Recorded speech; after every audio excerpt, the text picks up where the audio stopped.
The streets around the Canadian Parliament are quiet now. Those who vow to hold the line have mostly left. But some still stream the echoes of a protest that may be dismantled, but hasn't gone away. Here, I'm in my hoodie off to the side with my hands up in the air. Police officer has pepper spray 3 inches from my face.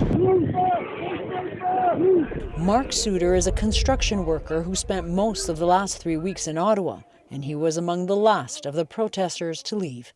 I wanted to have our Prime Minister actually address the truckers and speak in the House of Commons about the issues that a lot of people are having, because this country seems to be being more and more divided every day. Divided how? I see a lot of people that are having issues with their families, their relationships.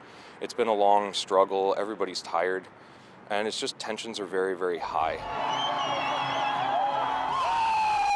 The protest was first aimed at a COVID-19 vaccine mandate for cross-border truckers. I'm here to support my unvaxxed colleagues. But over the weeks galvanized a broader sense of frustration and fury with COVID-19 restrictions. I'm not leaving until the mandates are gone. Blaring a deeper grievance to be heard.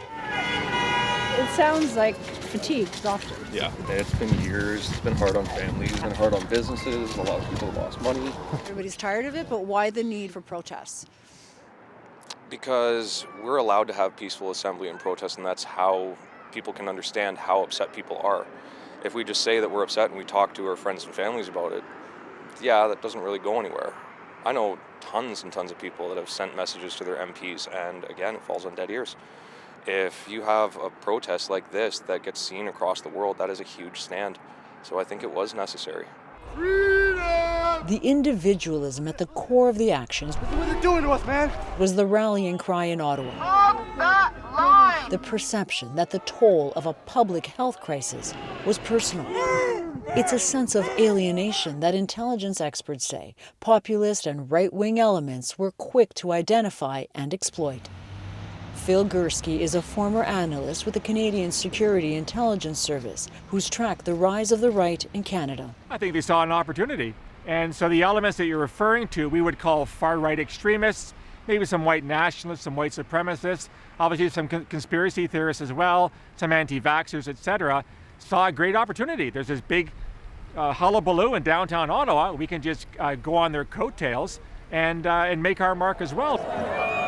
But Gursky says the pent-up frustration behind the moment may evaporate as public health measures begin to ease. Once COVID restrictions are lifted, and they are being lifted across the country, people may say, been there, done that, got the t-shirt, and decide that we're not going to do this again. We'll learn our lessons from this in terms of law enforcement, what we did right, what we did wrong, what we can do better, and hopefully when this happens again, we can make it end sooner, not to force Ottawans to live through this hellish atmosphere over the past 3 weeks. Time to go home! Time to go home! There was undeniable anger and fear among Ottawa residents trapped in a city core under siege.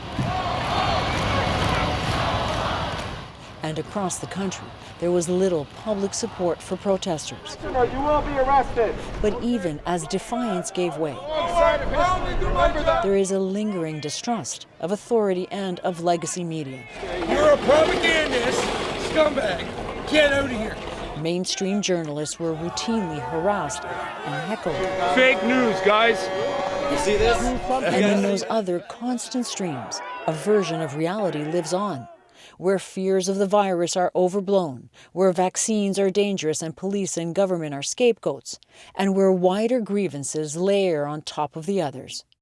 I don't have faith in our government right now. It's been going downhill for years and years and years. My father had less of a life than my grandfather. I have less of a life and freedom than my father. My children are going to have less than me. Why do you think your children or you have less? Just the quality of life, I feel, has been better in the past. You will be arrested. Those disparate resentments came together in Ottawa, and some say won't disappear even after the protests are cleared away. They are the people that we need to engage with and have a conversation with, and then try and change their trajectory and understanding of distrust and disenfranchisement from politics and society. What happens if we don't? Well, if we don't, then we're going to see a rise in violence, we could see a rise in populism. Carmen Celestini is with the Disinformation Project at Simon Fraser University. This isn't going to disappear just because the blockades have ended. It's going to continue because that feeling of distrust and ostracization and disenfranchisement is going to linger. And people are going to prey upon that politically and even, radically. So we really need to talk to them and find out what their fears are and how we can alleviate those fears and really talk to them on a human level and engage them in a conversation before they start going down this slippery slope. Souter's not sure what comes next, but says the protest started something. What do you think it started? I believe that it started people talking more about this and the other issues that are surrounding our economy right now. All you've been talking about for 2 years is COVID, COVID, COVID. Now people are talking about, okay, well, what if we didn't have these restrictions? The pandemic isn't over yet. The attempts to end the restrictions it's come with may not be either. Ioanna Roumeliotis, CBC News, Toronto.